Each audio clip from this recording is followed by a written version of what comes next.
Okay, YouTube family. So I'm back with video 2 of the one with my pressure cooker pork butt. And I've added the potatoes and onions in there. And this meat is just as tender as could be. You just could just peel it right off the bone. And I'm going to go ahead and restart it.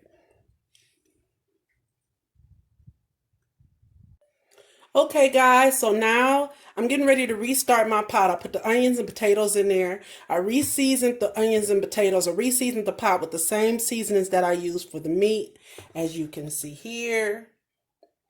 This time I also added a can of onion soup, of Candles French onion soup mix, so that it makes its own gravy in there. I'm going to press the steam button and I'm going to put it on 10 minutes. And I'm going to go ahead and let this start itself. And I'll be right back as soon as the potatoes are done. Okay, YouTube family. Here's the inside of my pot that I put on a 3-minute steam. I put the vegetables in and I put them on a 3-minute steam after the potatoes and onions. Now I'm going to make myself a plate.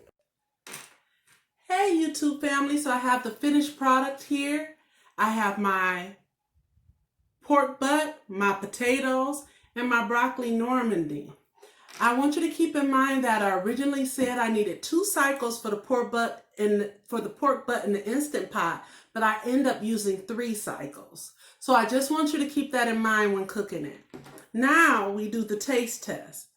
Boy, is that ever tender.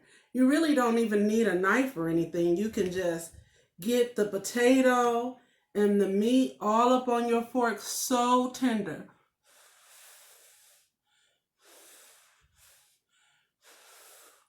In Jesus' name I pray. Blessed Lord.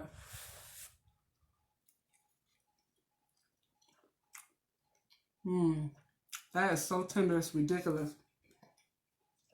Guys, this is a one pot, not wonder, but wonderful.